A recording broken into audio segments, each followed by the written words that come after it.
So hey, I'm going to show you how to set up side quests. We're going to continue from the other video. We set up these two quests. So let's get right into it. So we're going to do side quests here. We're going to add just one for now. So to add a side quest, we basically do the same thing as a quest. We just add quest and the name of the quest. So side quest, let's just do one because I'll add more in other videos or something. So side quest 1. So now to transform this, I'm just going to do the finals false and then parent. So to make us a quest, a side quest, we add a parent quest that has been used before.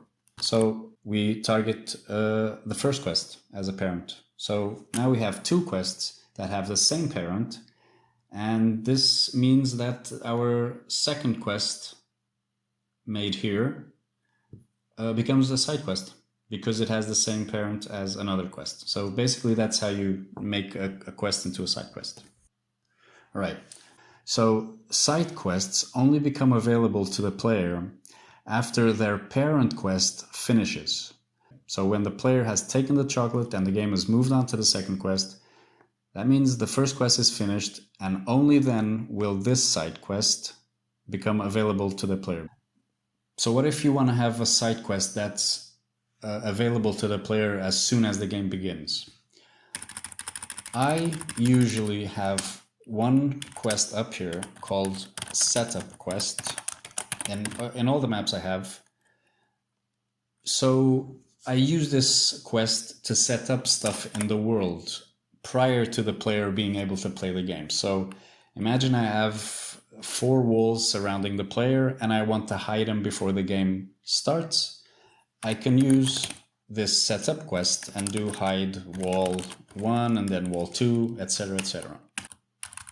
Even if you don't have a setup quest, you'll want to have a setup quest if you want a side quest to be available as soon as the player starts the game. So you can parent a side quest to this setup quest. And as you remember, the side quest only becomes available after its parent quest finishes. So you want to have a quest up here that finishes without any player input. In our quests here, we need player input for them to finish. So the player for the first quest needs to take the chocolate, for the second quest needs to go somewhere. But if all we do here, let's do this correctly, model object wall, we don't have the wall, that's fine. So in this quest, there's no player interaction, which means as soon as the game starts, all these phases get red, and the game moves on to the first quest, meaning the side quest finishes immediately. With that in mind, we can parent our side quest to the setup quest. So it means our side quest becomes immediately available to the player, so at the start. So this is the basic setup you can use for side quests to become available at the beginning. Right, so we added the setup quest here. We need to finish some stuff up. We need to do final false. We always need to add those. And then now the first quest, its parent, is going to be the setup quest. So the game runs our quests in the order we want. So it's first setup quest, secondly first quest, thirdly second quest. It's very confusing, the names, but that's how you do it. And here it's second quest. Nope. Sorry. First quest, and here is setup quest. Right. So now it should be fine. It should say there's nothing to do inside the thing here, the side quest, and that doesn't exist. Nope, the wall does not exist. So we'll add a phase that the player doesn't need to interact with, so the quest can complete itself immediately at the start of the game. Enable time freeze, for example. There. Right. So we don't have any phases here, that's why the error is here.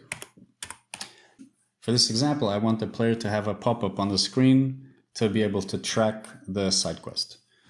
To do that, we're going to add a property, which is the show quest log reminder. Show quest log reminder. All right, we're gonna do true.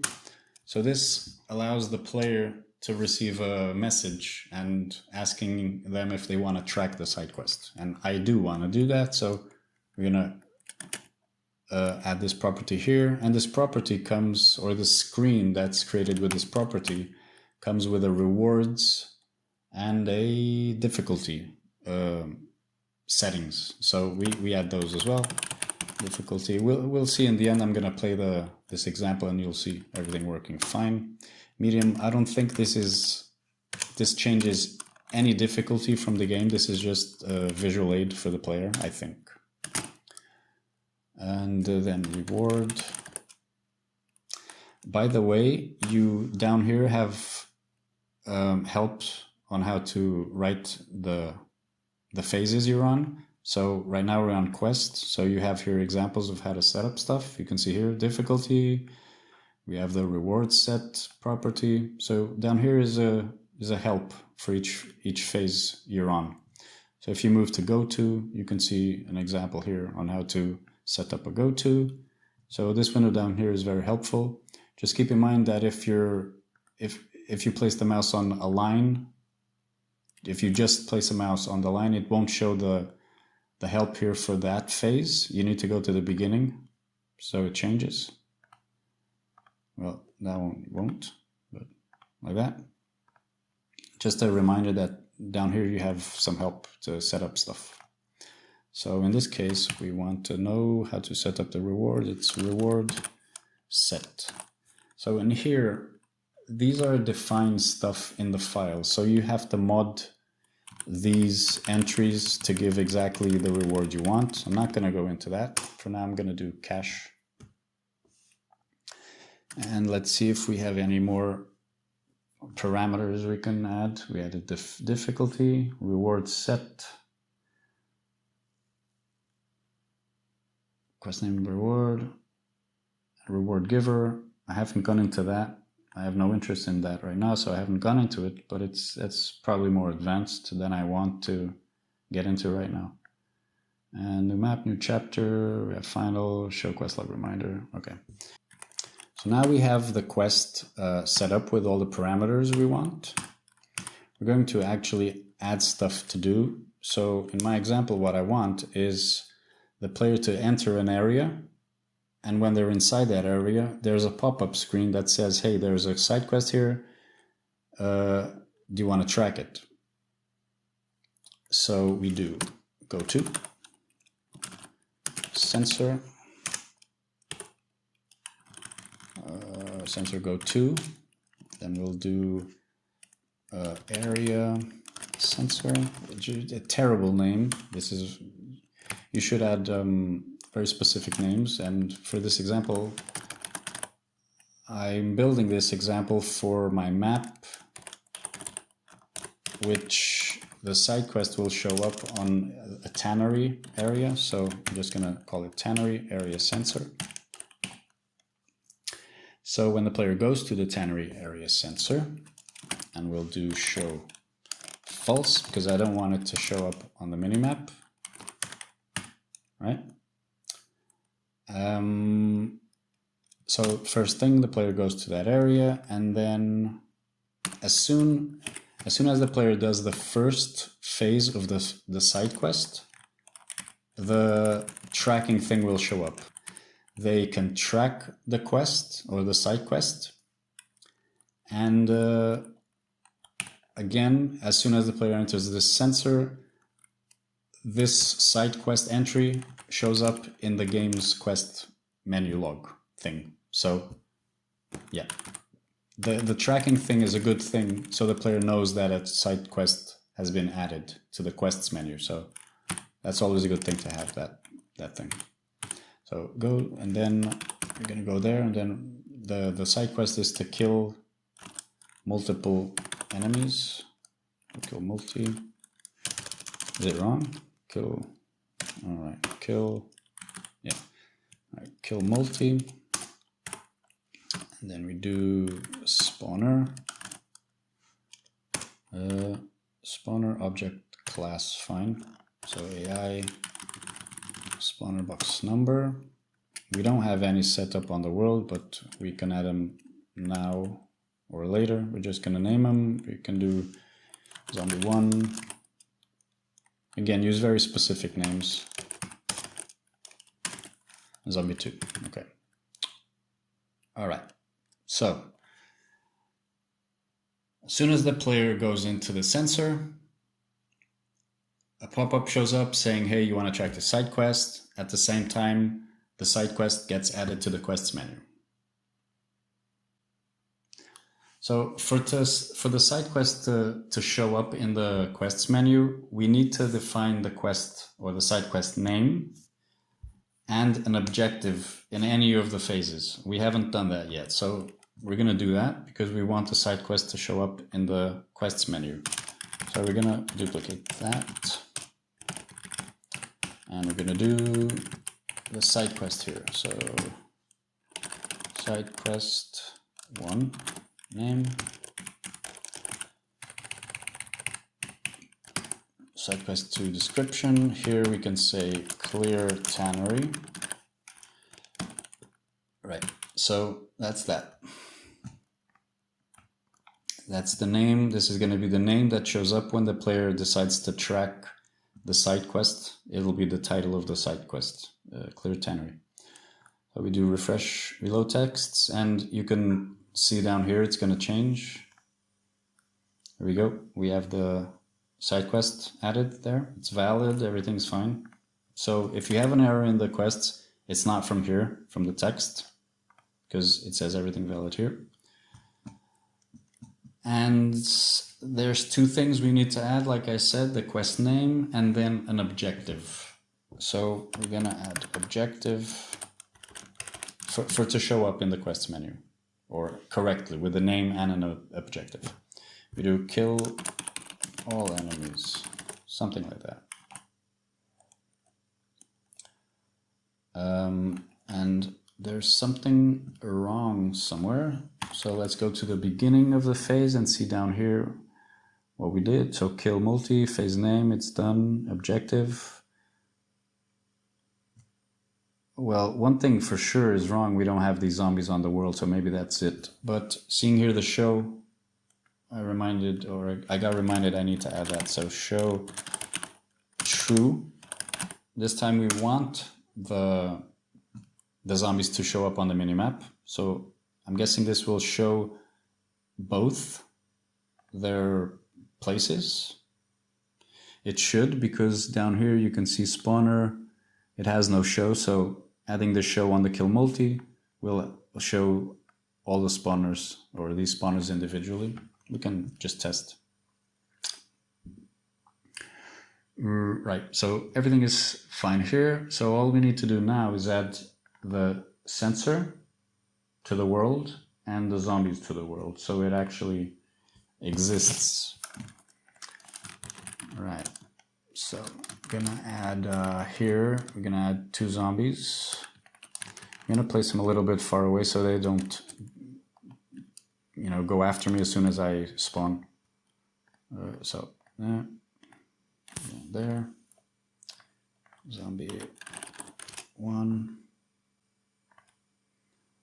zombie 2. Right, we're gonna do stay in position to see if they don't come after us, but I think they still do. If there's anything here for them to stay in place, there is. Oh, it's the can leave spawner. So this can leave spawner, they won't be able to move outside their box. So that's good to know. If you want to keep a zombie in place, that's how you do it. Right, so we've added the zombies, now we add the sensor.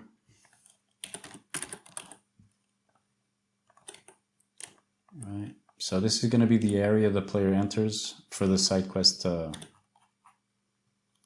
start. What did we call it? Tannery area sensor.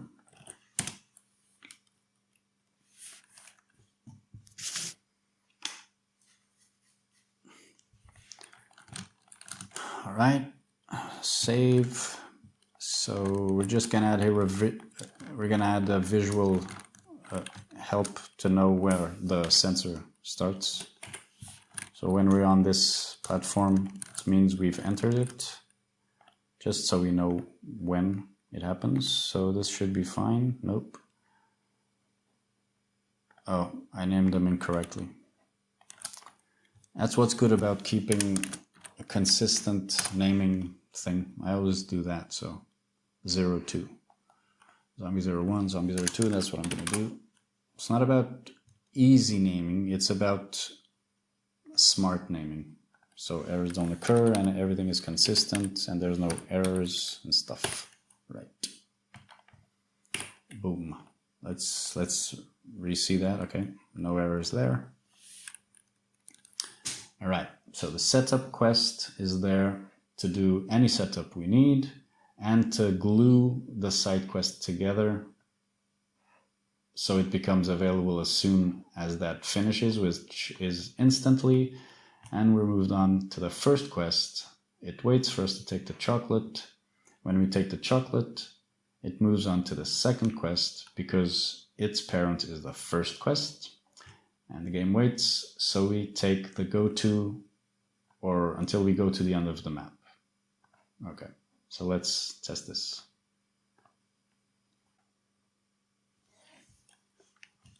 All right, so we have our first quest. Welcome to my map. Take chocolate. We are here. So as we're here, I'm gonna show you these arrows. So the green arrows are the quests we are currently on. So you can see we're on the first quest, but we're also on the side quest. So this is available to us.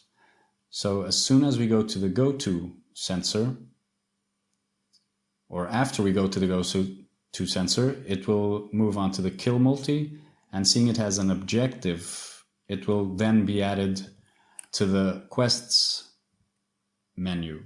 Because if we go now to the game, to the quests, we don't have any side quests. Although we've entered the side quest, there is no side quest in the menu because we have not reached a phase which has actually an objective, like this one. So what we are going to do now is do the side quest. We're going to go into the sensor. We're going to go into the sensor. We're going to get a track window. And at the same time, as we go to the go-to sensor, the game moves to the kill multi, which has an objective. So at the same time that we have the track, the side quest is going to move into the quests window of the game. So let's see that. This says quests, right? So quests, story quests, objective, tracked, take chocolate, perfect. So as soon as we go into here, we're gonna not even leave the tracking thing show up. You can see that by moving to the kill multi, which has an objective, the side quest gets added to the quests. So that's an important thing to remember. So only when the side quest reaches a phase that has an objective will the side quest move on or move into the side quests window. Right. So I paused this really quick before the track window shows up. So let's see it pop up. There we go. So if we hold T to track, excellent. The show true shows all the zombies that are supposed to be killed. That's great. And inside the quests, we can see we've now been moved into the side quests window. Right, so here we can see the name of the side quest, Clear Tannery. It shows up there. If we were to omit these strings, the side quest would still work, but instead of saying Clear Tannery here, there would be a variable name, which is not ideal. So that's why we use these names here. Right, then kill all enemies. It's from here. kill all enemies. So yeah, that is it. I guess we can kill these zombies so you can see the side quest finishing and moving, and the game moving to the main quest. I don't have a weapon, I'm just gonna Alt-K them. Alright, done. Side quest is done. It moves back to the main quest. Everything working as intended. I hope this was not very confusing. If it was, I don't know, just let me know. So my next video I can try and explain things a bit better, or if you have any doubts, just drop a comment. I'll happily answer. And if you have any ideas for more videos, or you want specific quests and side quests, I'm happy to make videos about those examples, because I always learn. And yeah, so take care. Bye.